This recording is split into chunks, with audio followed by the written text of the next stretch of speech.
Anak, patawarin mo ako, anak. Wala akong kakayahan. Napilitan kitang ipakasal sa ganoong pamilya.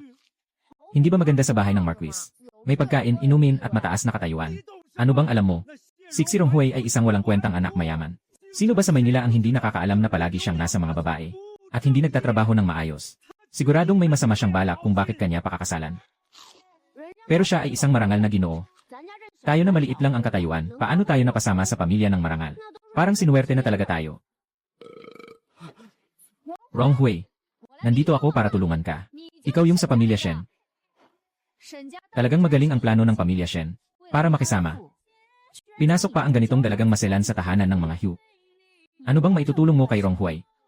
Sasabihin ko sa'yo, mas mabuti pang manatili ka sa likod bahay. Huwag kang magdulot ng gulo kay Ronghue. Kung hindi, ako ang unang hindi magpapatawad sa'yo. Anong ingay? Ronghue, saan ka pumunta? Gusto ko sanang tumulong sa'yo. Natatakot akong hindi mo kayanin. Lumabas. Ano? Sabi ko, lumabas ka. Ngayong gabi ay ang aking gabi ng kasal. Ikaw, isang tagalabas, basta ka na lang pumasok. Anong klaseng asal yan? Itinuturing mo akong tagalabas. Dahil lang ba kinasal ka na sa bagong asawa mo? Nakalimutan mo na ba ang tungkol sa atin? Tao na. Dalhin si General Wu palabas.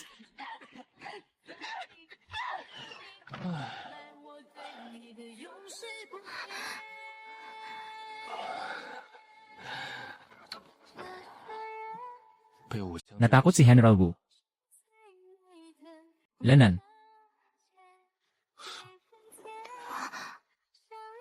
Bakit ka nanginginig? Ginoo, uminom ka ng labis. Kaya.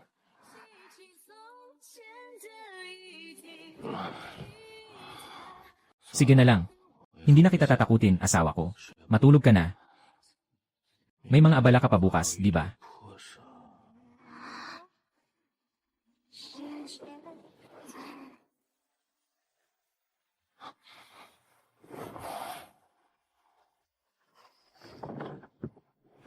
Milord, ano na ang nangyayari sa kampo ng General? Milord, ganito po. Hindi pa alam ni General Wu. Si Enji, Wu ay narito ngayong gabi. Si Wu Chong, ang matandang fox na ito, ay hindi alam. Medyo interesante. Walang kailangan sabihin si Enji. Wu tungkol sa inyo, Ginoo, walang kailangan sabihin. Maaari rin siyang gamitin para subukan ang ilang bagay. Ang ibig sabihin ng Ginoo ay, dapat nating linawin ang tungkol sa pamilya Shen. Muling sinuri lahat. Pareho pa rin tulad ng dati. 10 taon nang nasa Hanlin Academy si Ginoong Shen. Kaunti lang ang mga estudyante at dating kakilala niya. Wala siyang matibay na koneksyon.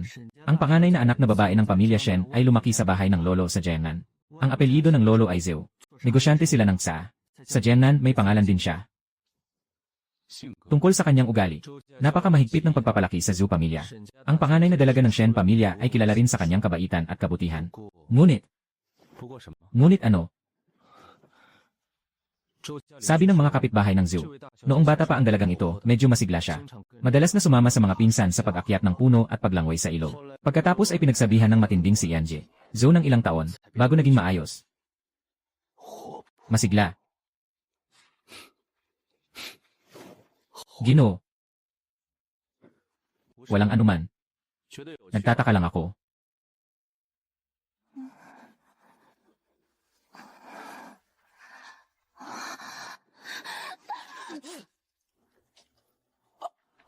Ay. Sinaktan mo ako. Ginoo. Hindi ko sinasadya. Nabigla lang ako. General, hindi ka makakapasok. Hindi pa bumangon ang Ginoo at Ginang. Lumayo ka. General. General, hindi po pwede. Ronghue, may mahalaga akong kailangang sabihin. Sa inyo.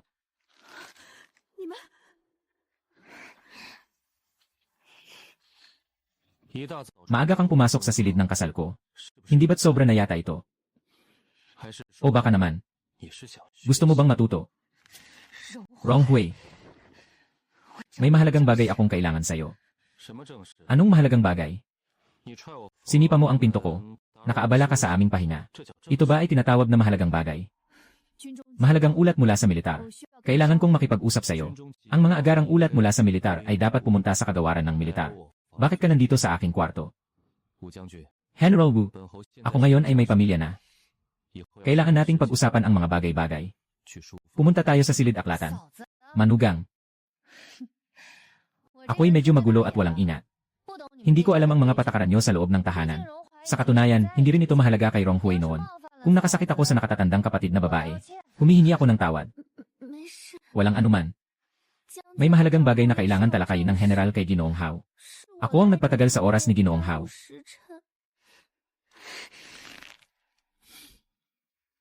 行了， Sige na, 你先出去。 lumabas ka muna at maghintay. Darating ako pagkatapos kong magbihis. Bilisan mo.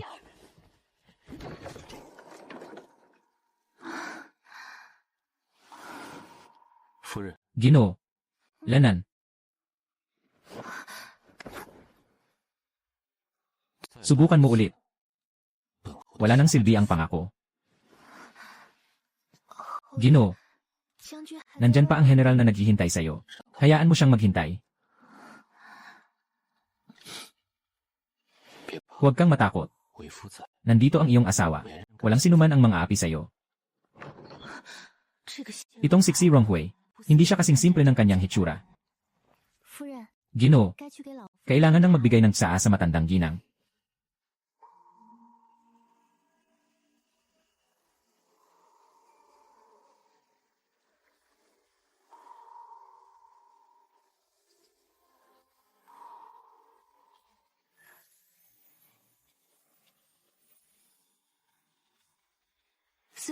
Ang manugang ay nagbigay ng tsaa sa lola. Tumayo ka na. Talagang maayos ang asal ng nakatatandang kapatid. Hindi katulad ko. Sanay na sa kampo. Wala akong kaalam-alam sa mga ganitong ritual. Sabi dati ni Rong Hui sa akin, na parang lalaki raw ako. Bisita si General Wu. Kaya hindi niya kailangang sundin ang mga patakaran ng ating markiset. Fui! Simula ngayon, ikaw na ang magiging pangunahing ginang ng markiset. Kailangan mong matutong mamahala ng bahay. Mayroon bang hindi naintindihan? Magtanong ka lang. Tandaan mo, manugang. Sa wakas, nag-asawa na si Rong Hui. May mag-aalaga na sa kanya. Makaka-relax na ang matandang ginang. Tama nga. Noong araw, si Rong Hui ay palaging nagwawala sa labas. Lahat tayo ay labis na nag-aalala. Sabi ng tiyahin, 我什么时候 kailan ba ako nagwawala? 我那叫广 Ang tawag ko dyan ay pakikipagkaibigan. Pakikipagkaibigan. Yung mga kaibigan mo, ano pa bang alam nila kundi kumain, uminom at mag-enjoy? Tama ang sinabi ng lola. Ang bilis naman niyang umamin ng pagkakamali. Kitang-kita namang sanay na siya. Speaking of which, ano bang trabaho ng pamilya ng hipag? Ang alam ko lang ay ang pamilya Shen ay mga civil servant. Hindi ko na alam ang detalye. 你怎么知道？ Bakit ang dami mong tanong? Tatanungin ko kung anong nangyari. Hindi naman estranghero ang hipag. Hipag, huwag kang magkamali ng akala. Curious lang ako. Sa katunayan, ang makapag-asawa ng taong si Rong Hui. Siguradong hindi basta-basta, di ba? Nagtatawa ka lang, General. Ang tatay ko ay isang opisyal na may ranggong 4. Walang masyadong komplikado dito. 4 na ranggo. Talagang hindi ito mataas. Ngunit tiyak na may kahanga-hangang katangian ang hipag ko. Siguradong may natatanging kakayahan siya. Narinig ko na ang pamilya ng hipag ko ay nasa negosyo. Talagang mabilis ang balita ng General. Talagang nasa negosyo ng tsaa ang pamilya ng aking ina. Hindi nakapagtataka. Sabi ko na nga ba, ang kapatid na babae ay talagang may karangyaan. Tiyak na hindi ito kayang ipagkaloob ng karaniwang pamilya. Bakit parang ang dami mong sinasabi ngayon, General Wu? 平时在 Karaniwan, sa kampo, hindi ka naman masyadong nagsasalita. 还是 O baka naman, 你对 anong interes mo sa asawa ng prinsipe? 要不我把 Gusto mo bang ipahiram ko siya sa'yo? 你们好好 Mag-usap kayo ng mabuti. Nagtatanong lang ako. Bakit ka sobrang kinakabahan? 我紧张 Kinakabahan ba ako? 夫人， Ginoo, 我紧 kinakabahan ba ako? Wala ang Ginoo. Sige na, matapos ang seremonya ng tsaa, maghiwa-hiwalay na tayo. Pwede bang magtagal ka? May ilang salita akong nais sabihin sa'yo. 8. Tungkol kay Rong Hui. Mukhang madali siyang makasama. Talagang napaka-picky. Kailangan mong alagaan siya ng mabuti. Huwag mo siyang pasakitan. Huwag kang mag-alala, General. Aalagaan ko ng mabuti si Ginoo. Ayos lang yan. Sa katunayan, ako ang nag-alaga kay Rong Hui dati. Ngayon, ibinibigay ko na kay Manang. Medyo nag-aalala pa rin ako.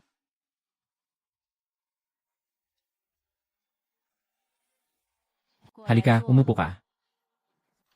Tungkol kay Wu Ningxiang, huwag mo nang isipin yon. Ang tagal na niyang paikot-ikot sa mansyon ng Marquis. Kung talagang gusto siya ni Rong Hui, matagal na sana siyang kinuha. Tama po kayo, Lola. Ngunit, dahil ikinasal ka na, kailangan mong maunawaan ang isang bagay. Mukhang maganda ang tahanan ngayon. Ngunit sa totoo lang ay may mga butas. Yung bata na si Ronghui, hindi ko alam kung ano ang ginagawa niya sa labas. Ngunit tungkol sa pamilyang ito, kailangan ng isang taong may pangunawa para suportahan ito. Ibig sabihin ng salitang ito, ay hindi mapagkakatiwalaan si Ronghui. Kailangan kong suportahan. Huwag kang mag-isip ng labis. Matutunan mo munang maging tagapangalaga. Tungkol sa iba pa, malamang na malalaman mo na lang sa hinaharap, na itala ng manugang. Ginoo, ipinaabot ng Panginoon sa akin na, hindi na siya babalik para kumain ng tanghalian. Naiintindihan. Kyutang, umuwi ka na. CJ, Ginoo, hindi ba lalabas ang general? Paano mo nalaman na nandito ako? Nakahalata ako. Mabango ang amoy ng baluti ng general. Talagang maingat ka, nakababatang kapatid. Shen Fui, makinig ka ng mabuti. Hindi ko alam kung anong paraan ang ginamit ng pamilya Shen para maipasok ka dito. Ngunit binabalaan kita. General, may tanong ako na nais kong ipaalam. Ano yon? Ano ang relasyon ng general at ng prinsipe? Anong relasyon nila? Ako at si Ronghui. Lumaki tayong magkasama mula pagkabata. Ang ating ugnayan ay sa buhay at kamatayan. Sabi mo, wala bang kinalaman? Kung ganoon, wala talagang kinalaman. Kung ganoon, isang estranghero ang general. Nakikialam sa mga usaping pampamilya ng mga Hugh. Hindi ba ito hindi angkop? Ang general ay isang natatanging babae. Nakamit niya ang karangalan sa labanan. Iginagalang ko ang general. Ngunit ang mga bagay sa mansyon ng Marquis ay mga pampamilyang usapin ng mansyon ng Marquis. Hindi ba nauunawaan ng general ang ganitong simpleng prinsipyo? Tama ang sinabi mo, Hipag. Nakialam lang ako ng labis. Tama nga pala, ate. Si Ronghui kasi, ang pinakaayaw niya ay yung niloloko siya. Sabihin mo nga, kung malaman niyang may binabalak ang pamilya niyo, ano kaya ang isipin niya?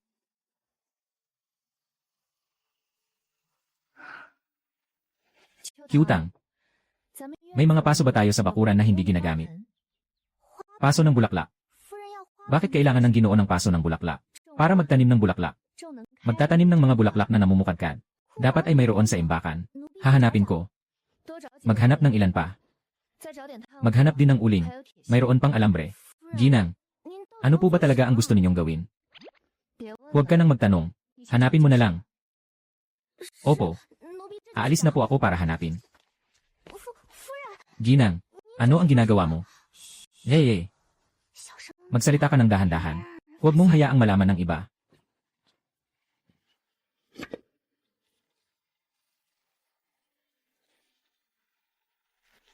Ginoo, naghahanda ka ba ng inihaw na karne? Matalino. Pumunta ka sa kusina at kumuha ng piraso ng karne na may taba at laman. Ito ang ginang.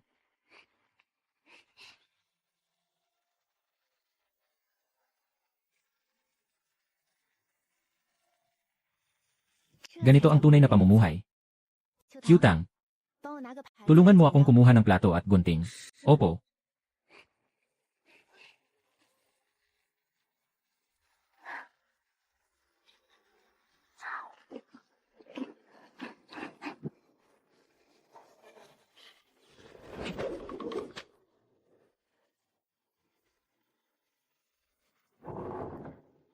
Pumasok ka. Ginoo, balita mula sa bakuran.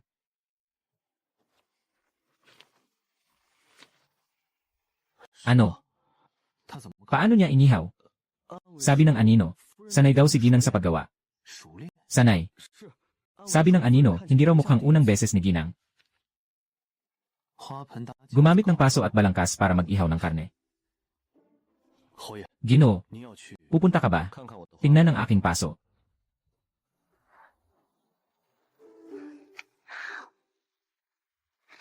Ginang, dahan-dahan ka lang kumain. Huwag kang masunog. Maaari bang kumain ka sa loob? Walang kaluluwa sa loob. Autungtang, kumain ka rin ng isa. Hindi po ako. Kumain ka ng isa.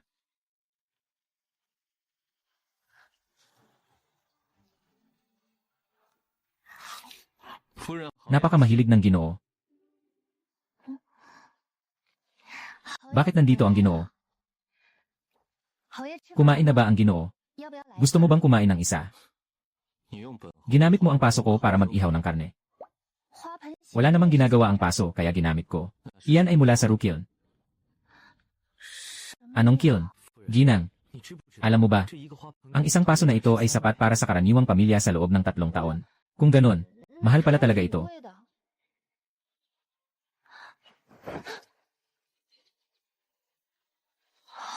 Ginoong Marquis, hindi ko talaga alam na ganoon kamahal ang paso na yon.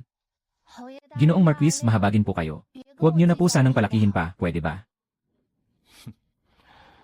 夫人 Ginang, 这招 epektibo ang paraang iyan sa iba. 对本侯 Pero sa akin, 对本侯更有 mas kapaki-pakinabang.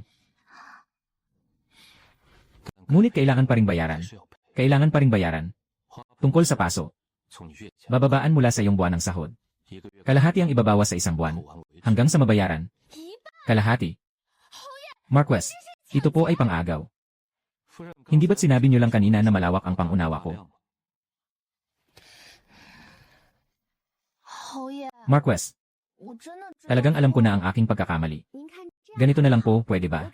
Ipagpapakulo ko po kayo ng tsaa bilang paghingi ng tawad. Ang pamilya ng lola ko ay may negosyo sa tsaa. Ang tsaa na ginawa ko ay talagang kakaiba. Hindi na kailangan. Kaya't gagawan ko ng damit si Ginoong Hao. 不用 Hindi na kailangan. 赔钱 Magbabayad. 本侯不 Hindi ako kulang sa tsaa. 也不 At hindi rin sa damit. 就缺 Kulang lang ako sa pera. CJ, babayaran na lang.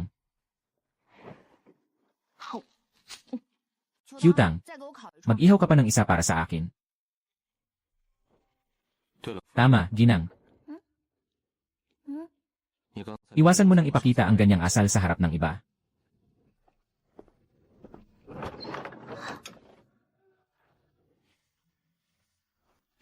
Ano bang silbi niyan? Kyutang, bukas, tulungan mo akong tingnan sa bodega. Kung may mga bagay na mahalaga pa, ano ang balak ng Ginang? Kinaltasan ako ng buwan ng sahod ng Ginoo. Hindi ko na mahanap ang kapalit mula sa ibang lugar. Kyutang, sa tahanan ng Ginoo bukod sa ating bakuran, ano pa ang mayroon? May 3 silid ang tahanan ng mga Hu. Ang pangunahing silid ay para sa Ginoong Hu at sa inyo, Ginang. Wala nang ibang nakatatandang kamag-anak. Naiintindihan ko. Ipagpatuloy mo. Ang ikalawang pamilya ay ang tiyuhin ng Ginoo, si Xirong Yuan. At ang ikalawang ginang, si Wang. Mayroon silang anak na lalaki na si Xizao. Nag-aaral sa labas ng bayan. Tungkol sa ikatlong bahay. Namatay ng maaga ang matandang lalaki ng ikatlong bahay. Naiwan na lamang ang ikatlong ginang at isang dalaga. Ang ikatlong dalaga ay si Xirong Qin. Mas bata siya ng ilang taon sa Ginoo. Hindi pa siya kasal. Ano ang masasabi mo tungkol sa ikalawang ginang? Pangalawang ginang, hindi madaling pakisamahan. Noong bagong namana ni Marquez ang titulo, nagkagulo ang pangalawang pamilya. Pero pinatahimik sila ng matandang ginang. Bakit nagkagulo? Kasi, pakiramdam nila dapat sa kanila ang titulo. Nasaan si Ginoong San? Diretso ang ugali ni Ginoong San. Hindi maganda ang kanyang pananalita. Ngunit hindi siya masama. Maganda ang relasyon niya kay General Wu. Meron pa ba? Yung tagapangasiwa sa bahay. Kasama ang mga katulong, umaabot ito sa 100 tao. Bawat silid ay may mga tao nito. Yung mga tao, pag-usapan na lang natin mamaya. Unahin munang kilalanin ang mga amo. Aling bahay ang tinitirahan ng ikalawang silid? Bakit po ito tinatanong ng ginang? Bumisita. Ikadalawa siya. Dumating po ako para bumati sa inyo. Ay naku, dumating na ang pamangkin kong babae. Huwag mong gawing magalang sa tita. Ikaw ay si Anye. How? Dapat ako ang bumati sa'yo.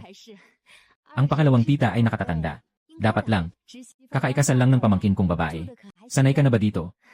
Ayos lang. Maraming mga patakaran sa tahanan. Natututo pa ako. Unti-unti lang. Walang pagmamadali. Kung may hindi ka naintindihan, huwag mag-atubiling magtanong kay tita. Matagal nang nandyan si tita sa tahanan. Lahat ay pamilyar. Kaya't pasensya na, tita. Si Ronghui, itong bata. Medyo malaya ang kanyang ugali. Ngunit hindi naman masama ang tao. Noon, siya lang ang nag-isang amo sa bahay. Walang nagbabantay sa kanya. Hindi maiiwasan na medyo hindi siya maayos. Ngayon ay nandito na ang pamangkin na babae. Sa wakas, may nag-aalaga na sa kanya. Mabait ang Ginoo. Tama.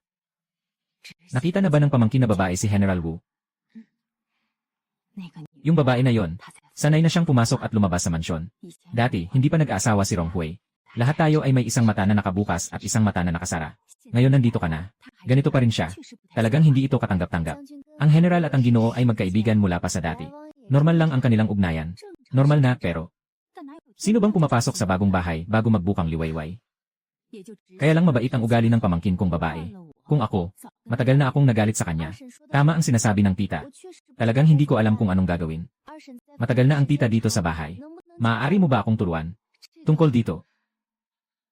Kung hindi maginhawa kay tiya, ayos lang. Ako lang naman. Hindi ko lang alam kung kanino ako magtatanong. Huwag kang malungkot, pamangkin kong manugang. Kung may hindi ka naintindihan, huwag kang mag-atubiling magtanong kay tiya. Tutulungan ka ni tiya mag-isip ng paraan. Salamat, tiya.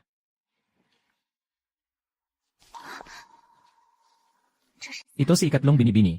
Sister-in-law. Kumusta, ikatlong nakababaihan? Saan ka pupunta, ikatlong nakababaihan? Pupunta akong bumati sa lola. Nakita na ba ni sister-in-law si Atwu? Nakita na. Si Atwu ay diretso magsalita. Pero mabait naman siya. Huwag mo nang masyadong isipin, ate. Hindi ko naman iniisip. Ayos kung ganoon. May gagawin pa ako. Aalis na muna ako. Ganyan talaga ang ugali ni ikatlong dalaga. Huwag niyo pong intindihin, ginang. O tungtang. Ano ang gusto ng dalaga? Gusto ng dalaga na sumakay ng kabayo. At magsaka. Oh, tama. Sobrang gusto ng dalaga ang kumain ng tanghulo. Talaga bang gusto niyang kumain ng tanghulo? Ganito lang kadali ang pagkakataon. Teka lang, pamangkin. Pamangkin. Bigla akong naisip ang isang bagay. Sige po, tiya. Susunod na buwan ay kaarawan ng matandang ginang. Noong mga nakaraang taon, ako ang nag-asikaso. Ngayon, nandito ka na. Dapat ba tayong? Tama si tiya. Talagang ako na ang dapat mag-asikaso ngayong taon. Pero kakarating ko lang. Wala pa akong alam dito. Kung pumalpak ako, Blanco ang pangalan ng pamilya Hao. Matagal ka na dito sa bahay, tiya. Pwede mo ba akong tulungan? Ngayong taon, maaari tayong magdaos ng magkasama. Matututo ako mula kay Tita Er. Nariyan si Tita Er para magbantay. Tiyak na walang magiging problema. Hindi ba ako tutulungan ni Tita Er? Kakaumpisa ko lang. Tinatrato ako ni Tita Er na parang sariling anak. Iniisip ko na nandito ako sa bahay. Siya na lang talaga ang pwede nating asahan, si Tia. Ikaw ang asawa ni Rong Hui. Kamag-anak ka. Paano naman kita hindi matutulungan? Salamat po, Tia. Ginang, bakit po ninyo kinuha ang responsibilidad sa handaan ng kaarawan? At gusto niyo pang gawin ito kasama si ikalawang ginang? Dahil gusto niyang makita akong mapahiya. Kayo pa. Hinila ko siya pababa. Kung gagawa siya ng kalokohan, parang sinasampal lang niya ang sarili niya. Gusto niyang makita akong mapahiya. Ako ang nagpasimuno na mapahiya siya. May isa pa.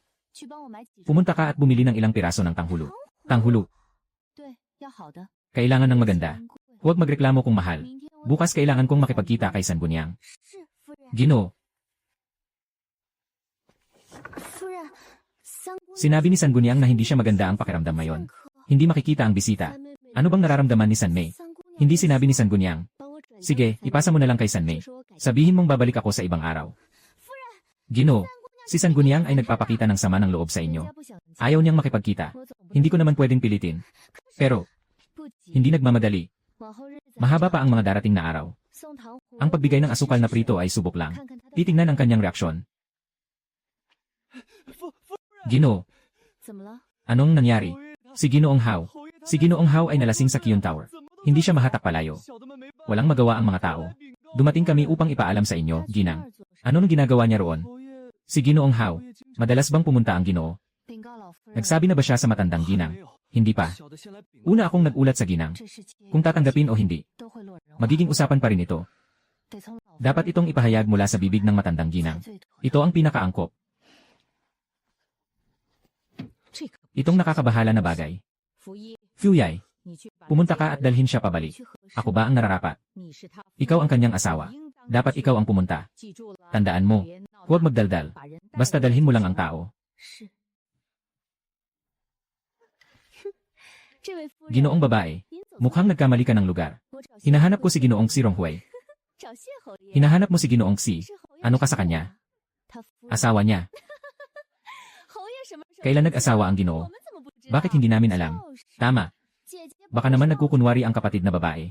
Kahapon lang, nag-inom pa ang Ginoo hanggang hatinabi dito. Sinabi pa niyang wala siyang asawa. Kapatid na babae, sasabihin ko sa iyo ang totoo. Nandito ang Ginoo. Siyang madalas na bisita. Alam namin kung anong gusto niya. Pinakaalam namin. Sa ganitong anyo. Mukhang hindi siya interesado. Tama nga. Ang gusto ng Ginoo ay yung may alindog. Ang kapatid na babae ay halatang magandang babae mula sa mabuting pamilya. Ang pinakakinatatakutan ng Ginoo ay ang magandang babae mula sa mabuting pamilya. Pakiusap mga dalaga, ipaalam nyo. Saan ba siya talaga? Sa silid ng Tianzi sa itaas. Pero wala ring silbi kung aakyat ka, kapatid na babae. Sabi ng Ginoo. Ngayon, wala siyang gustong makita. Talagang umakyat siya. Tingnan natin kung ano ang magagawa niya. Sobrang inis ng Ginoo sa mga ganitong mayabang. Mamaya tiyak na itataboy siya. Bigas.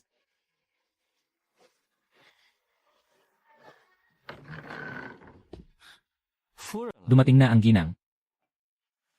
Gusto mo bang uminom ng isang baso? Itong ginang na ito, hindi maginhawa ang Ginoo na makipagkita ngayon. Lumabas ka. Ano?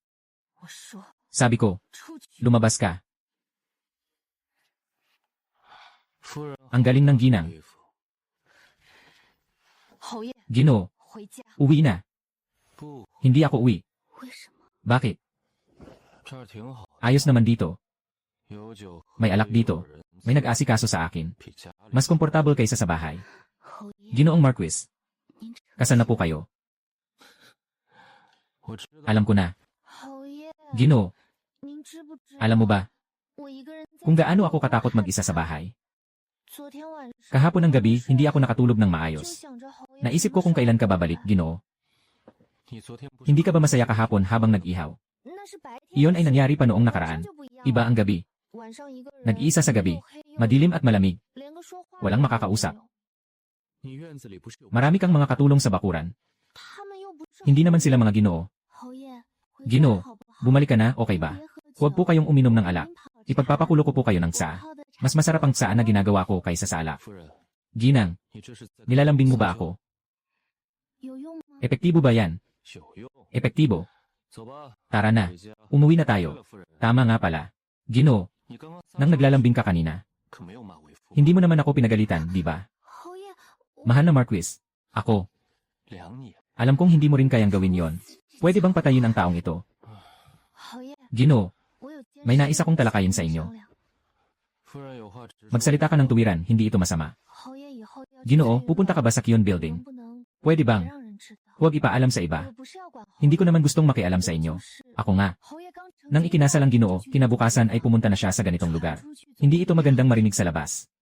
Hindi ako para sa sarili ko. Para ito sa reputasyon ng Ginoo. Alam kong may mga obligasyon ang Ginoo sa labas. May mga kaibigan siya. Naiintindihan ko lahat iyon. Kaso, maari bang bigyan mo naman ng kaunting konsiderasyon ang aking dangal, mahal na Ginoo? Ginang, kanina sa Kyun Tower, napag-initan ka ba? Hindi. Masigla at mabait ang mga dalaga doon. Masigla. Hindi ka nila pinabayaan. Kapag pinabayaan ka nila ulit, sabihin mo sa kanila kung sino ka. Asawa ng isang prinsipe. Hindi ka basta-basta mapapabayaan ng kahit sino. Yung mga dalaga sa Kyun Tower, parang hindi sila basta-basta. Matulog ka. Dalaga, kumain ka pa ba ng asukal na prito? Kumakain ka pa ba? Kumuha ng papel at lapis. Ipadala sa Wu Fiu. Ibigay kay General Wu. Aalis na ako, amo.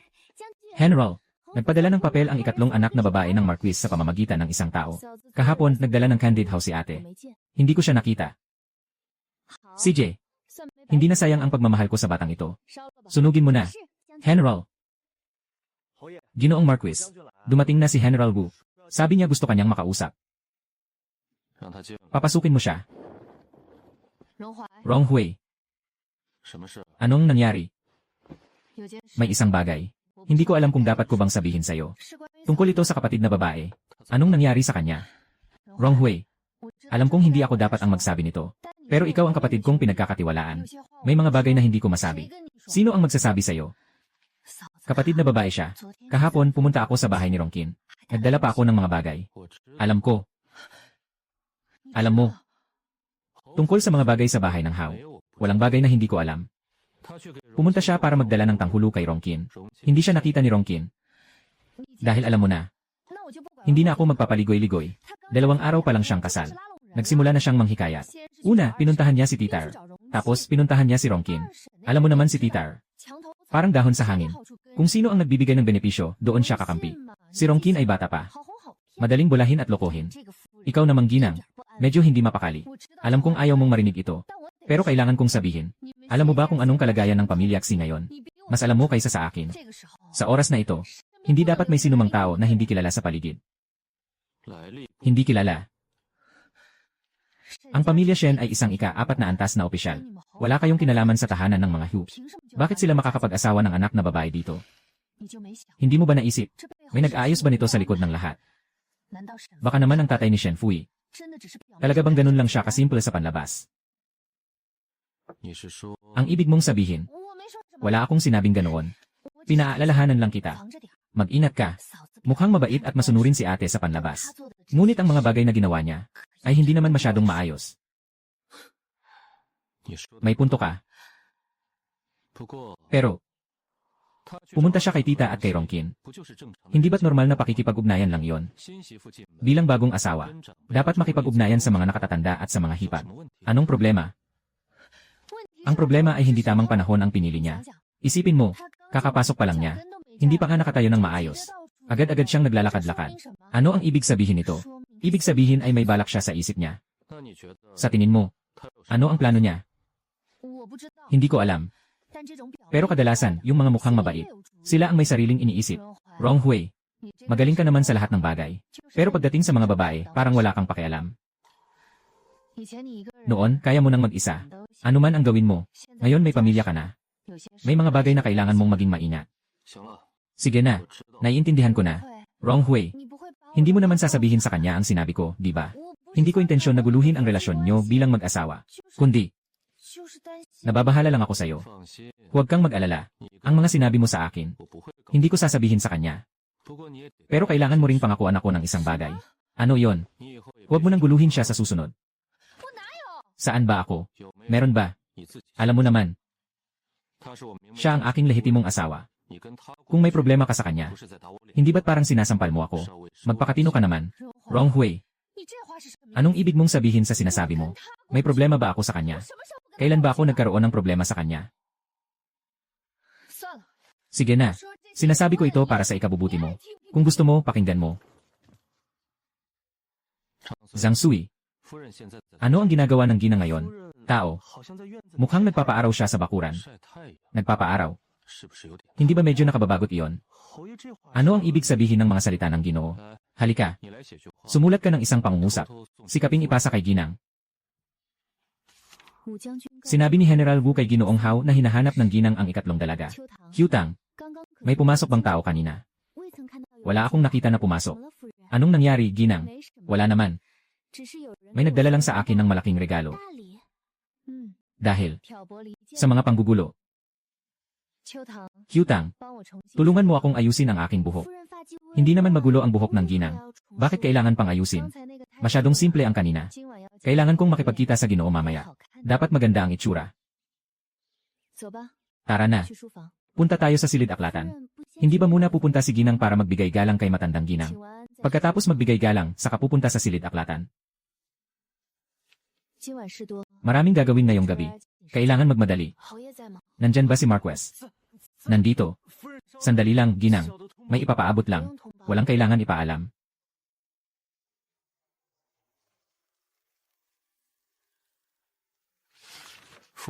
Narito na ang Ginang. Ginoo. Anong kailangan ang Ginang? Ano ito? Makikita mo na lang, mahal na Ginoo. Nang bumalik ako sa kwarto. Ang papel na ito ay nasa ilalim ng salamin sa tokador. Hindi ko alam kung sino ang naglagay nito. Hindi ko rin alam kung kailan ito nilagay. Ang nakasulat dito ay totoo. Mahal na Ginoo, ano sa tingin mo? Pumunta ako kay Sanmei ngayon. Nagdala ako ng mga asukal na prutas para kay Sanmei. Hindi ako nakita ni Sanmei. Kaya umuwi na ako. Ganun lang kasimple. Hindi ko alam kung ano ang sinabi ni General Wu kay Ginoong Hao. Ngunit may isang tao na isinulat ang bagay na ito sa papel. Palihim na inilagay sa kwarto ko. Mahal na Ginoo, ang taong ito, tiyak na gusto niyang maghasik ng alitan. Oh, anong alitan? Gusto niyang sirain ang relasyon namin ni General Wu. Para isipin mong sinusubukan kong kunin ang loob ng lahat. Nais ni General Wu na isipin na may ginagawa akong lihim sa likod. Ginoo, 3 araw pa lang akong pumasok. Nakikipag-ugnayan sa mga kamag-anak mula sa iba't ibang panig. Kailangan lang ng kaunting pakikipagkilala. Ito ay paggalang. Paano naman ito nakarating sa kaalaman ni General Wu? At pinapunta pa si General Wu upang ipaalam ito sa inyo, Ginoo. Kaya naman. Kaya, gusto kong hilingin kay Lord Hao na tulungan akong magdesisyon. Magdesisyon. May nag-iwan ng papel na mensahe sa aking kwarto. Malaki o maliit ang bagay na ito. Kung maliit, isa lang itong biro. Kung isipin ng malaki, may taong gumagawa ng gulo sa loob ng Hao. Nagpapasama ng loob ng iba. Ang ganitong tao, ngayon ay nakapaglagay ng papel sa aking kwarto. Bukas, baka makapaglagay na ng ibang bagay sa opisina ni Hoye. Gusto mo bang palakihin ni Madam ang isyong ito? Hindi palakihin. Gusto ko lang sanang hingin ang tulong ni Hoye para hanapin ang taong nagkakalat ng intriga. Upang maiwasan ang mga problema sa hinaharap. Gusto ng ginang na tulungan ko siya. Ano ang makukuha ko dito? Ginoo, ano ang gusto mong makuha? Tungkol sa akin. Hindi ako nagtatrabaho ng walang kapalit. Halikan mo ako, ginang. Ako na ang mag-imbestiga para sa'yo. Huwag kang mag-alala. Ano pong sabi ng mahal na Ginoo? Isang halik lang. Isang beses lang. Hindi ako atras. Ginoo, sinasamantala niyo po ang pagkakataon. Lanan, magaling. Kaya, mahal na ginang, totoong halik ba ito? O hindi totoong halik? Ang sinabi po ba ni Milord ay totoo? Kailan ba ako nagsalita ng hindi ko tinutupad? Sige na, Milord. Ang tawag ng ginang dito ay halik. Hindi ba't sinabi ng Ginoo kanina na halikan? Hinalikan ko ang mukha ng Ginoo. Iyan ay halik din. Shen Fuyai, niloloko mo ang Ginoo. Sinabi ng Ginoo na halikan lang. Hindi naman sinabi kung saan halikan.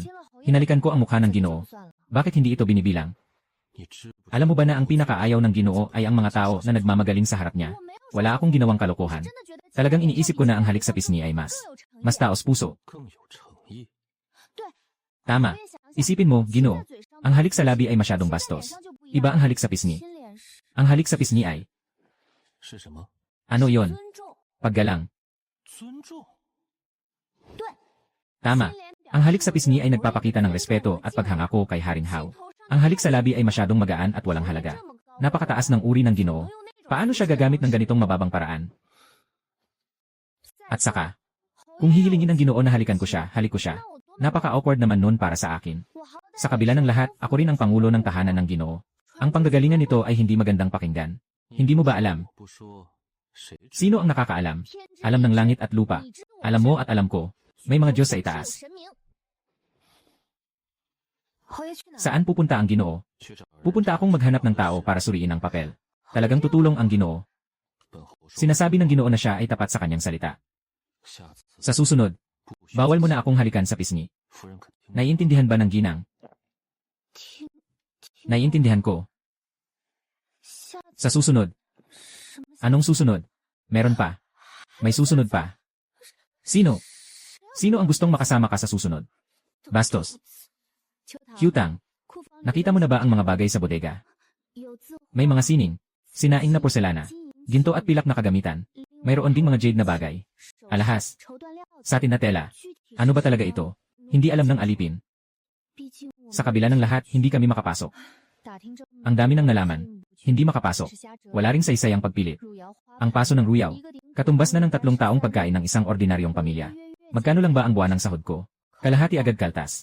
Hanggang kailan pa ako magbabayad niyan? O kaya naman. Pakiusap kay matandang ginang.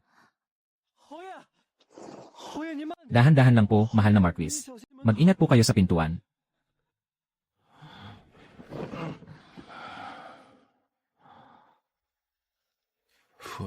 Ginang. Bakit po ang dami niyong nainom, mahal na Marquis? Masaya. Masaya ako ngayon. Masaya. Ganyan ang pag-inom, tinatawag na masaya. May nahanap na ba ang Ginoo? Yung tungkol doon. Wala pang nahanap ang Ginoo. Alam lang ay isang piraso ng papel. Walang simula o wakas. Ang sulat kamay ay mukhang baguhan. Ang papel ay ang pinakakaraniwang uri sa merkado. Lanan.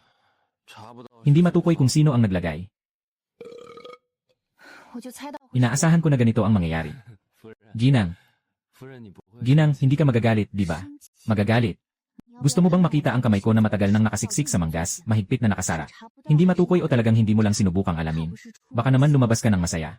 At pagkatapos uminom, dumiretso ka na rito. Magpigil ka. Shen Fui. Kailangan mong magpigil. Ikaw ang may bahay ng tahanan ng mga haw. Kailangan mong maging maayos. At dapat kang maging banayad. 夫人你是 Ginoo, nagalit ka ba? Hindi. Ginoo, kung hindi mo mahanap, ayos lang. Hindi naman ito malaking bagay. 真的？ Totoo. 那你刚才 Ano ang iniisip mo kanina? Iniisip ko na mahirap ang trabaho ng Ginoo. Uminom ng ganitong karaming alak at kailangan pang tumulong sa akin sa pagsisiyasat. Mas mabuti pang mag-isip ang isang spoiled brat kaysa sa mag-isip ako.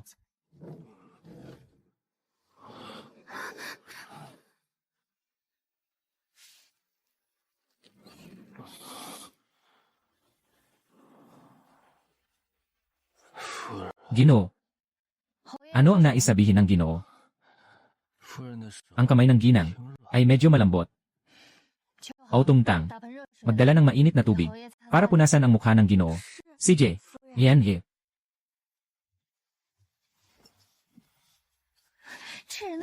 Yung kamay ng taong ito, gawa ba sa pang-ipit?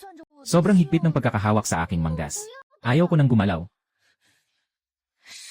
Hindi pa natin nalalaman ang totoo. Dinadagdagan pa niya ang problema ko. Gusto ko na nga siyang sipain palabas. Ginang, paano po ito pupunasan? Ilapag mo na lang dyan. Hintayin na lang natin siyang magising. Ginang, mabait naman talaga si Lord sa'yo. Sa totoo lang, maayos siya sa'yo. Bakit hindi mo sinabi nung kinakaltasan niya ang buwan ng sahod ko?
Gisingin mo si Madam.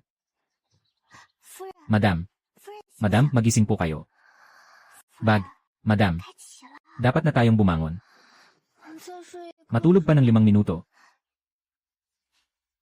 告诉他， Sabihin mo sa 夫 kanya, 人叫 tinatawag siya ng ginang. Ngayon na ba?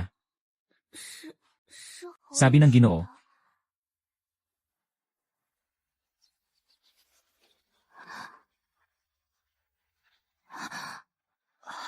Ginoo, ang itsura mo ay dahil hindi ka natulog ng maayos kagabi. 夫人是 Maganda ang posisyon ng pagtulog ng ginang. 好的维 Sobrang ganda na para akong naging kumot na niyayakap buong gabi. Talaga bang sobrang pangit ng aking tulog? Napaka nakakahiya naman ito, parang pinahiya ako sa bahay ng lola ko. 求他 Kyutang, 以后晚上 sa susunod, itali mo ang mga kamay at paa ng ginang bago siya matulog. Ay, Ginoo, anong sinasabi niyo?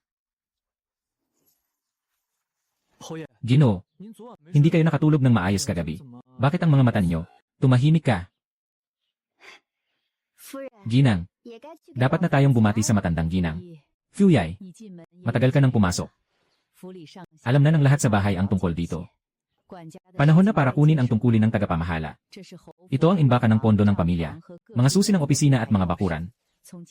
Mula ngayon, iwanan ko sa'yo. Lola, tita, bata pa si Fuyi, hindi marunong, natatakot na hindi ito mapangalagaan. Kaya't sana ipatuloy na magbigay ng gabay ang mga nakatatanda. Nagmamalabis ka, hipag. Kung may hindi ka naintindihan, huwag mag-atubiling magtanong sa akin. Tiyak na sasabihin ko ang lahat ng alam ko. Ang pagiging tagapangalaga ay hindi maliit na bagay. May ilang daang tao sa tahanan ng mga Hugh. Sa pagkain, pananamit at mga pangangailangan. Sa pagtanggap at pagpapadala. Kailangan mong alagaan ang lahat. Kakaalis mo lang. Huwag magmadali. Matutong dahan-dahan. Nasa aklatan ang mga libro. Magpadala ka ng tao para kunin ito mamaya. Kung may hindi ka naiintindihan, tanungin si Ginoong Zhou. Naiintindihan ng manugang. Huwag mag-alala, ginang. Matalino ang pamangkin kong babae. Siguradong magagampanan niya ng maayos ang bahay na ito. Kyutang, nasaan ang silid ng mga aklat? Nasa silid sa silangan. Sasama ako sa inyo. 夫人， Ginang, 这是侯府这 ito ang mga libro ng mga account ng tahanan sa mga nakaraang taon. Inutusan ng ginang na ibigay ito sa inyo. Ganito karami. Ito ay para sa nakaraang 3 taon. Ang mga nakaraang taon ay nasa bodega. Kung nais ng ginang na makita ito, kukunin ko pa. Diyos ko, maaari bang palitan ng ibang tao ang posisyon ng Panginoon? Ginoong Zhou, kakaumpisa ko lang. Wala akong alam. Siguro hindi ko maunawaan ang mga aklat na ito. Maaari bang pakiusap na ipaliwanag muna sa akin ni Ginoong Zhou ang mga pangunahing bagay? Ano ang nais itanong ng ginang? Gaano kalaki ang kita ng tahanan ng mga hu bawat buwan? Ilan ang mga gastusin? Alin-alin dito ang pinakamalaki? Alin sa mga ito ang nagbago kamakailan? Ang pangunahing kita ng Hu Mansion ay mula sa mga lupain at mga tindahan. Ang kita mula sa mga lupain ay humigit kumulang 20,000 liang bawat taon. Sa mga tindahan, mga 10,000 liang. Sa bahagi ng gastusin, ang buwanang pera ng bawat bahay. Sweldo ng mga alila, mga regalo at pakikipag-ugnayan. Pang-araw-araw na gastusin. Sama-samang humigit kumulang 2,000 tile bawat buwan. Kita sa isang taon 30,000 tile. Gastos sa isang taon 24,000 tile. Naiiwang 6,000 tile. Hindi masyadong mahirap. Ngunit hindi rin naman ito masasabing mayaman. Mayroon bang biglang tumaas na gastos kamakailan? Bakit po ito tinatanong ng ginang? Nagtatanong lang. Kung hindi komportable si Ginoong Zhou na magsalita, ayos lang. Sa nakaraang 3 buwan, ang gastos sa pagbili ng mga gamot ng pamilya Hao ay 3 beses na mas mataas kumpara sa mga nakaraang taon. Hindi maganda ang kalusugan ng matandang ginang. Ang gamot ng matandang ginang ay palaging galing sa Imperial Hospital. Hindi dumadaan dito ang bayarin. Hindi rin dumadaan sa matandang ginang ang bayarin. Kung ganon, para kanino ang mga halamang gamot na ito? Maraming salamat, tagapangasiwa Zhou. Dadalhin ko muna ito at pag-aralan ng mabuti. Ginang, ang mga tinanong ninyo kanina, may napansin ka ba? Kyutang, balikan mo at tulungan akong maghanap ng abakus. Abakus. Bakit kailangan ng Ginoo ng abakus? Siyempre para sa pagkwenta. 10 libro ng mga account. Kailangan kong makita kung hanggang kailan. Ginoo, kung sa tingin mo ay pagod ka, bakit hindi? Humingi tayo ng tulong kay Ginoo. Tama na. Hayaan mo siyang tumulong. Hindi nga siya makagawa ng kahit isang papel. Paano mo siya papakitunguhan para tulungan akong magbilang?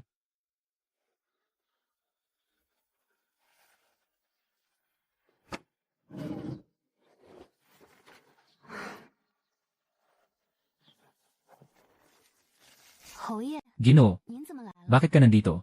Bueno, ibinigay sa akin ng lola ang mga baraha. Naiintindihan mo ba? Tingnan mong mabuti. Mauunawaan mo rin yon. Marquez, may dumi ba sa mukha ko? Wala. Gusto ko lang sabihin sa'yo. Tungkol sa paso, hindi mo na kailangang bayaran. Elman, hindi mo na kailangang bayaran. Bakit? Gawin na lang.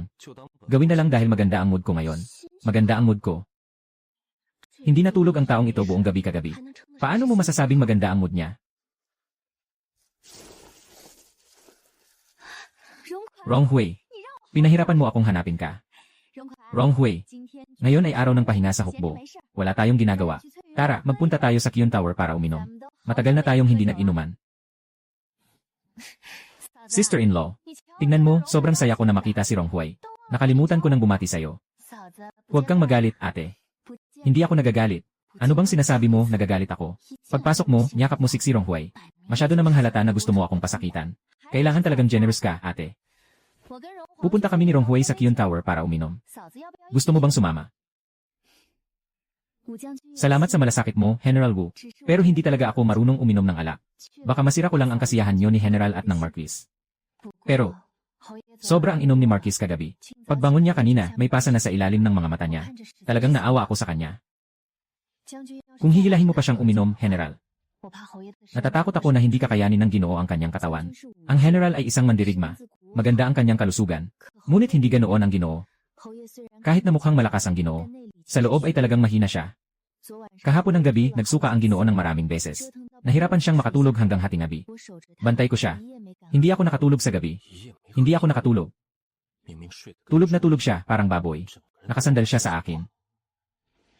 Talagang hindi ako nakatulog buong gabi. Si Rong Hui, hindi kailanman nagsusuka kapag umiinom. Magaling siya uminom. Rong Hui, tama ba, sabi mo? Ganoon ba? Baka dati kasi walang nag-aalaga sa kanya. Kahit sumuka siya, hindi rin alam ng General.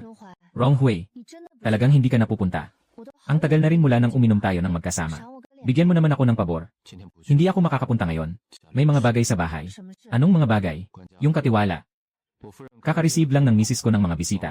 Wala siyang oras. Kailangan kong tumulong. Ang bait talaga ng Marquis sa akin. Sisiguraduhin kong maayos kong pamahalaan ang bahay. Hindi ko hahayaang masyadong mag-alala ang Marquis. Kung may ginagawa si Ronghui, magkita na lang tayo sa ibang araw. Tama nga pala. 8. Hindi pa tayo nakakapag-inuman, ate. Susunod, maghahanap ako ng magandang alak. Para makipag-inuman tayo ng mag-ina. Kung hindi marunong uminom ang mag-ina, ayos lang. Maaari kitang turuan.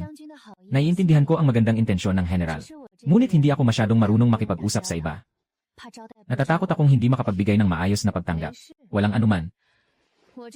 Ako kasi, ayaw na ayaw ng mga palamuti. Ate, huwag kang mag-alala sa akin. Ronghui. Sa susunod, huwag mo na akong tanggihan.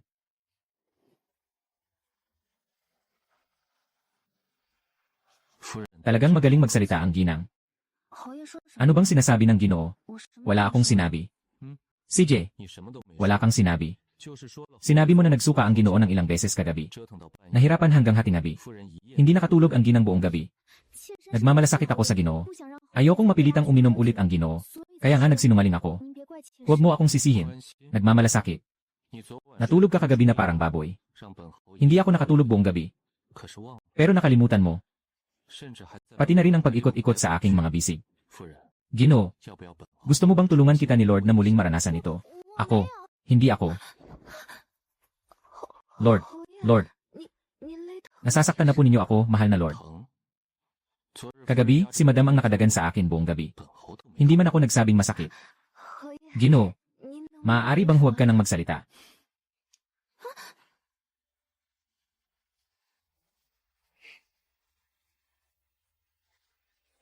Tila ito ay parusa sa akin na hindi makatulog ng maayos. Kung hindi lang dahil kailangan kong magpanggap na mahina sa harap niya, dapat ay nakipag-usap ako sa kanya. Itong sinumpang tao, sadyang ginawa niya ito. Huwag sana akong makahanap ng pagkakataon.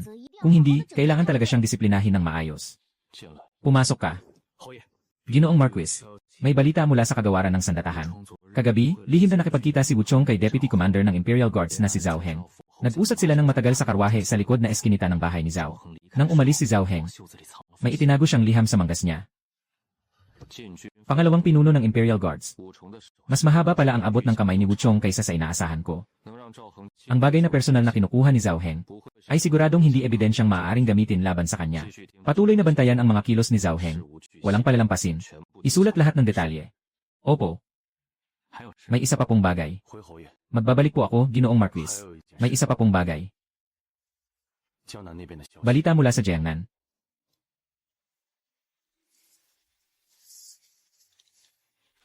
Sa nakaraang 3 buwan, walang kakaibang kilos ang pamilya Shen. Araw-araw pumapasok at umuwi ang ama ni Shen mula sa palasyo.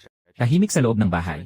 Bago pa ikinasal si Ginang sa Marquis Mansion, walang anumang ugnayan ang pamilya Shen sa sinumang makapangyarihan sa korte. Patuloy na magbabantay sa Jiangnan.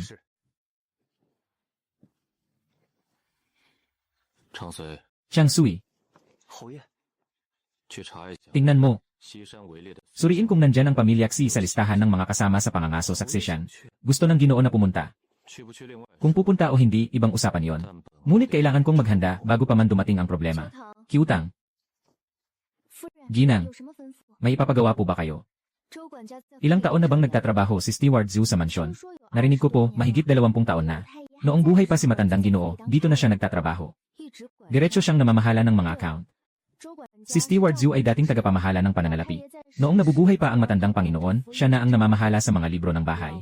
Pinagkakatiwalaan siya ng matandang ginang. Ni ang Marquess ay hindi rin masyadong nakikialam.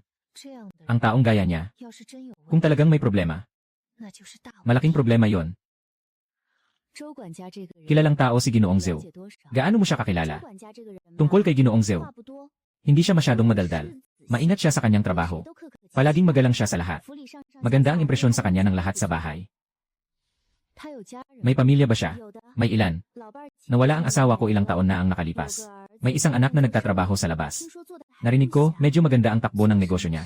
Anong negosyo? Hindi ko na alam yon. Ginoo, napansin niyo ba ang anuman? Wala naman. Nagtatanong lang. Kiutang, pakiusap, tawagin mo si Ginoong Zhou. Sabihin mong may ilang mga ulat akong hindi maintindihan. Gusto kong magtanong sa kanya. Ginang. 夫人找属下。 Hinahanap ng ginang ang kanyang nasasakupan. Dumating na si Ginoong Zhou. Mabilis, maupo ka. Ginoong Zhou, hindi ako masyadong marunong sa mga aklat. May ilang bahagi akong hindi maintindihan. Nais ko sanang humingi ng iyong tulong. Tingnan mo rito. Mga tela na binili noong Marso. Ang nakasaad sa gastos ay 500 leyang. Ngunit sa talaan ng pagpasok, nakasulat ay 100 piraso ng tela. Ang 1 piraso ay mga 2 leyang ng pilak. Kaya ang 100 piraso ay 200 leyang lamang. Yung 300 layang na sobra, ay para ba sa ibang binili? Magaling ang memorya ng ginang. Talagang hindi lang 100 piraso ang batch ng tela na ito. Isinulat lang sa talaan ng imbakan ang 100 piraso. Dahil ang karagdagang 50 piraso ay direktang ipinadala sa bawat silid at bakuran. Hindi dumaan sa imbakan. Yung 50 piraso pa. Pero ang nakasulat sa gastos ay 500 liyang. 100 piraso, 200 liyang. 50 piraso, 100 liyang. Pinagsama, 300 liyang lang. Ang 500 layang na ito ay hindi pa rin tumutugma. Maling na itala ng aking nasasakupan. Ang grupong iyon ng tela ay mataas na uri ng shoe brocade. Hindi ito karaniwang tela. Ang 1 piraso ng shoe brocade ay nagkakahalaga ng 5 layang na pila. 150 piraso ay eksaktong 500 liyang.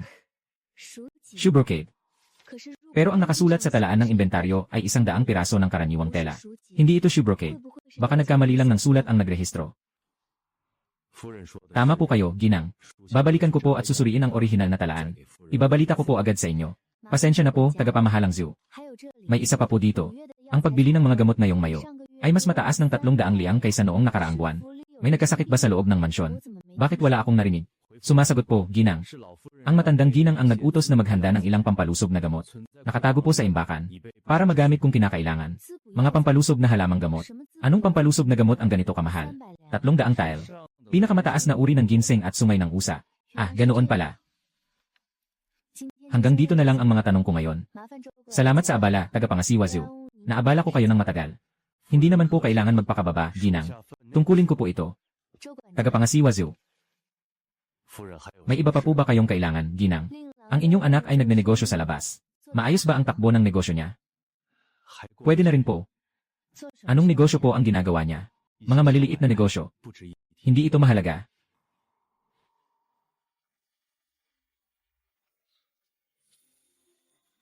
Kyutang. Yan ye. Pumunta ka at tingnan kung ano ang presyo ng shoe brocade sa merkado. At tingnan mo rin kung may binili ang matandang ginang na ginseng at antler sa nakaraang 6 na buwan. Ginoo, sa tingin mo ba ay nagsisinungaling si Ginoong Zhou? Totoo na may mga butas ang kanyang sagot. 150 piraso ng sutla mula sa shoe. Sapat na para sa ilang daang damit. At sinabi pa niya na ang gamot ng matandang ginang ay palaging mula sa Imperial Hospital. May ibang talaan ito. Kailangan kong tingnan ang bodega bukas. Ay naku. Ate, mukhang lalabas ka. Tama, tama. Kakausap ko lang sana si ate. Bakit mo ako kailangan, tita? Magandang panahon ngayon. Naisip kong pumunta sa Hanshan Temple sa labas ng bayan para magdasal. Para sa kapayapaan ng matandang ginang at ng Ginoo. Hindi pa nakapagdasal ang manugang para sa matandang ginang at sa Ginoo, di ba? Sakto, sabay tayong pumunta. Tita. Ngayon. Hindi naman siguro ayaw pumunta ng manugang, di ba? Nga. Kaka-enter lang ng manugang. Maraming gawain sa bahay. Normal lang na hindi kayanin lahat ng trabaho. Matanda na kasi si Lola. Hindi na rin kasing lakas ng dati ang katawan niya. Si Rong Hui naman palaging lumalabas halos araw-araw. Hindi ako mapanatag ang loob ko. Pumunta ka sa templo at magdasal. Humiling ka ng kaligtasan. Isa rin yan sa paraan natin bilang mga nakababatang henerasyon para magpakita ng malasakit. Tama si Chia. Kaso, may usapan ako ngayon kay Steward Zhou para mag-sec ng mga account. Baka hindi ako makaalis. Kailanman pwedeng mag-sec ng account. Ang mahalaga sa pagdarasal ay ang sinseridad. Ngayon ay ika-15. Maraming nagsisindi ng insenso sa templo. Pumunta ka na lang sa ibang araw. Iba ang intensyon. Tama ang sabi ng tita. Ako ang hindi nag-isip ng mabuti. Kaya lang, hindi ako masyadong marunong sa mga ganitong alituntunin. Baka hindi maganda kung pupunta ako. Kung hindi, magsimula na lang si Titar. Babalik na lang ako sa ibang araw. Ano ang hindi mo maintindihan dyan? Sumunod ka lang sa akin. Ituturo ko sa'yo. Sige na nga. Kyutang. Sabihin mo kay Steward Zhou. Yung tungkol sa mga tala, mamayang hapon na lang pag-usapan. Opo. Ayos lang yan. Huwag kang mag-alala, pamangkin. Mabilis lang tayo, babalik agad. Hindi ito abala ng masyadong oras. Tama nga. Nagsi-check ng mga account ang pamangkin kahapon. Basta tiningnan lang. Wala akong alam tungkol dito. Natatakot na hindi ko maayos. Gusto kong matuto ng higit pa. Mapagpakumbaba ang pamangkin. Narinig ko na nagtanong ka ng maraming bagay. Sinabi pa ni Ginoong Zhu nang umuwi siya. Sabi niya, maingat ang ginang. Sobra naman ang papuri ni Ginoong Zhu. Tumingin lang ako ng walang dahilan. Baka naman ang pamangkin ay nag-isip na may problema sa mga account. Problema? Anong problema? Hindi ko lang talaga maintindihan ang mga numerong iyon. Kaya't nagtanong ako kay Ginoong Zhu. Hindi ba? Baka naman ang tita ay nag-isip na may problema sa mga account. Wala. Nagtatanong lang ako. Ang mga libro ng bahay ay palaging pinangangasiwaan ni Ginoong Zhu. Tiwala sa kanya ang matandang ginang. Hindi ito magkakaroon ng problema. Kahapon, may problema sa pagsusuri ng mga libro. Ngayon, mabilis na itong umabot kay Ginoong Wang. Tiyak na may problema.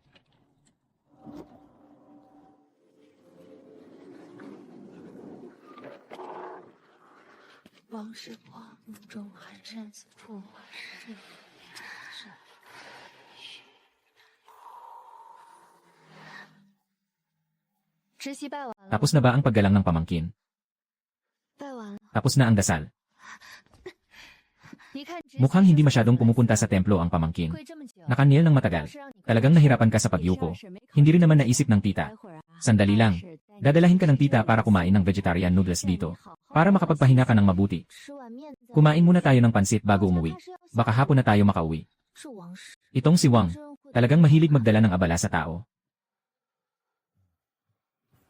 Mahal na Marquis. Nagpunta po si Madam at ang pangalawang Madam sa Genesil Temple para magdasal. Magdasal. Opo. Ang ikalawang ginang ay dumating kaninang umaga para hanapin ang ginang. Sabi ay ika-15 araw ngayon. Pumunta upang humingi ng kapayapaan para sa matandang ginang at sa Ginoo. Gaano na siya katagal na wala? Matagal na. May isa pang bagay. Kagabi, hinanap ng ginang si Ginoong Zhu para suriin ang mga account. Gusto nang umalis ng Ginoo.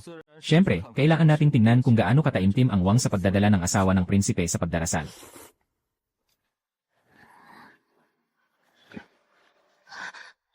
Hindi tama. Hindi ito tama. Tiya, anong nangyari sa pamangkin? Mukhang hindi maganda ang kanyang mukha.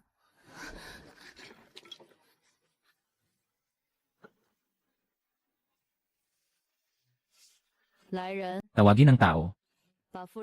Dalhin ang asawa sa likod bahay sa silid ng pagmumuni-muni. Hayaan siyang makatulog ng maayos. Suriin ang mga account. Bago pa lang ang batang babae, naglakas loob ng suriin ang mga account. Hayaan kang matulog dito ng 2 araw. Para makapag-isip ng maayos. Salamat, ikalawang Ginoo. Bakit nagmamadali ang guro? Anong ginagawa niya? Dumating na ang Ginoo. Ginoong Xi. Kasama ang mga tao. Nandyan na sa pintuan ng bundok. Bakit bigla siyang dumating? Ano ang dahilan? Nandito siya para kay Shen Fui.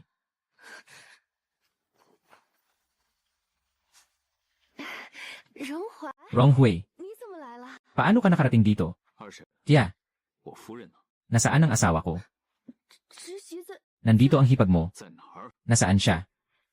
Nasa likod ng bahay, kumakain ng pansit. Kumakain ng pansit. Gaano na siya katagal kumakain? Hindi nagtagal. Nakita kong medyo inaantok na siya matapos kumain. Kaya pinapunta ko siya sa silid para magpahinga. Ang misis ko, kahit kumakain ng noodles, natutulog pa rin. Marahil dahil sa paglalakbay. Medyo pagod na siya. Rong Hui, makinig ka sa akin. Pagod ang pamangkin na babae. Magpahinga ka lang. Saan ang silid ng Zen? Tita, tatanungin kita. Saan ang aking asawa? Sa unang silid ng silangan ng likod bahay. Tinawag na ba si Kiutang? Tapos na. Umalis na tayo. Para hindi magdulot ng gulo at pagtawanan tayo ng iba. Ginoo. Ginang. Shen Fui.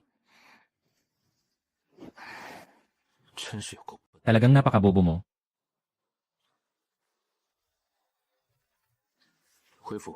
Balik sa mansyon.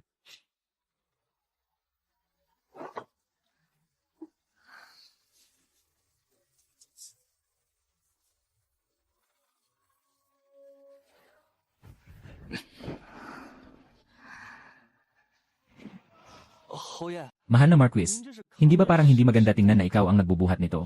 Gusto mo ako na lang ang magbuhat? Hindi. Hindi ko po kaya. Mahal na Marquis, ano po ang nangyari kay Madam? Anong tinitingnan mo? Hindi ka pa ba nakakakita ng taong natutulog?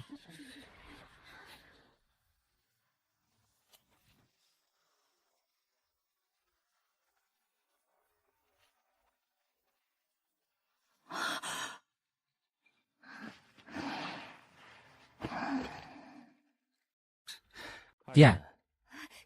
Rong. Rong Hui. Anong nangyari sa'yo? Mahina ang katawan ng asawa ko. Hinila siya ni Tia para magdasal. Hanggang sa nahilo at nawalan ng malay. Hindi ko siya magising kahit anong gawin. Baka pagod na siya. Nakapagod siya sa isang bowl ng noodles. Ang aking asawa ay sobrang spoiled. Si tita ang nagdala sa kanya. Ngayon, pagod na siya. Si tita ang dapat managot. Ipinasa ko na siya kay tita. Kailan gigisingin ni Tia ang asawa ko? Doon ko siya dadalhin kapag gising na siya. Rong Hui. Ano bang ibig mong sabihin?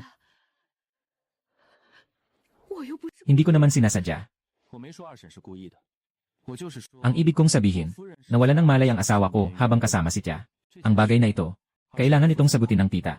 Kung sakaling mangyari ang masama, kailangan pang gumastos ng pera ng Ginoo. Hindi naman dapat ako magdusa. Rong Hui. Ito ang iyong asawa. Maganda ang asawa ng Ginoo. Ngunit ang tita ang nagdala sa labas. Hindi pwedeng ganun ang usapan. Mabait ang tita. At madalas na nagdarasal. Mabait ang puso niya tulad ng bodhisattva. Siguradong matutulungan akong alagaan ang aking asawa. Uunahan ko na. Rong Hui. Paano kung magising ang pamangkin at ayaw nang manatili? Iwan muna natin dyan. Si Tia ang mag-aalaga sa kanya. Kampante ako.